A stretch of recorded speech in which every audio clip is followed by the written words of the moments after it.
Bonjour Léa, bonjour à toutes et à tous. Aujourd'hui, nous sommes le jour de l'anniversaire de la disparition de la Héloula du Ramak. Ramak, c'est les initiales Rabbi Moshe Cordovero. Rabbi Moshe Cordovero est né en 1522. On n'a pas tellement d'informations sur le lieu de sa naissance.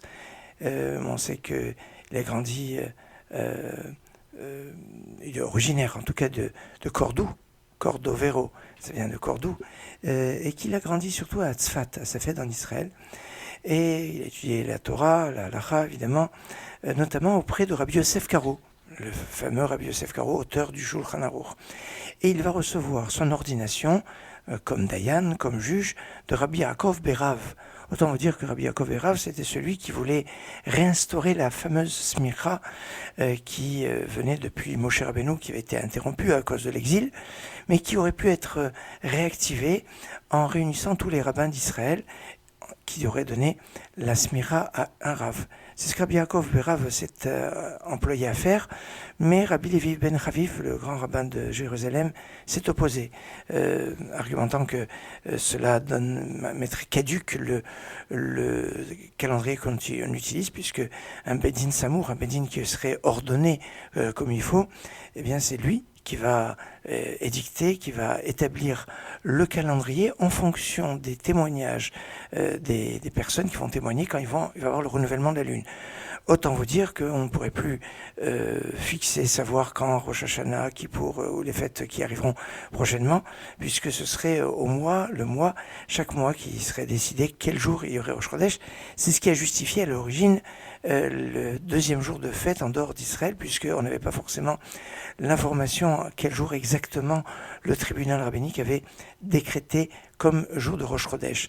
Et donc, pour ne pas arriver à toutes ces problématiques, Rabbi Levi Ibn Chaviv s'était opposé à Rabbi Yaakov Berav sur le rétablissement de la smira. Toujours est-il que Rabbi Yaakov Berav a quand même donné quelques smirot, notamment donc à Rabbi Moshe Cordovero, qui outre être un grand maître de Kabbalah, était un grand maître de Halacha aussi. Au niveau de la Kabbalah, c'était le beau-frère de Rabbi Shmuel Kabetz, vous savez, l'auteur du Lecha Dodi, un grand maître aussi de Kabbalah. Alors, le Rabbi Moshe Cordovero a eu parmi ses élèves le Rabbi Chaim Vital, qui après était l'élève du Harizal. C'est le monde de la Kabbalah dans la plus belle époque de son histoire. Le Rabbi Moshe Cordovero avait un système au niveau kabbalistique qui était différent du Harizal.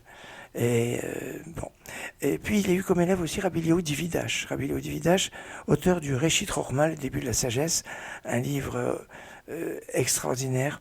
Et on peut dire que à travers son Pardes Rimonim, qui est un livre d'introduction à la Kabbalah, mais son Tomer Devora, qui est un livre de Moussar qui travaille sur les 13 attributs divins de miséricorde et comment on peut les appliquer au niveau Moussar dans notre vie, Rabbi Moshe Cordovero est un maître vraiment remarquable. Et puis je voudrais juste vous parler de Rav Gedalia Koenig. Rav Gedalia Aaron Koenig est né à Jérusalem en 1921 et niftar en 1980 à Tzfat. C'était un Rav qui était l'obédience Breslev. C'est lui le fondateur un peu de toutes les institutions Breslev à Tzfat. Il a été une grande figure de la Chassidut Breslev. On a eu le mérite de le connaître, de le rencontrer, et il inspirait comme ça une très grande kedusha, une très grande sainteté. C'était l'élève de Rabbi Avraham Steinhartz, et donc il est l'auteur d'un ouvrage qui se nomme Sha'arei Tzedek et Chayei Nefesh, des livres incontournables dans la Chassidut Breslev. Un personnage à mentionner dont le mérite avec celui de Rav Moshe Cordovero nous accompagne, nous protège. Excellente journée.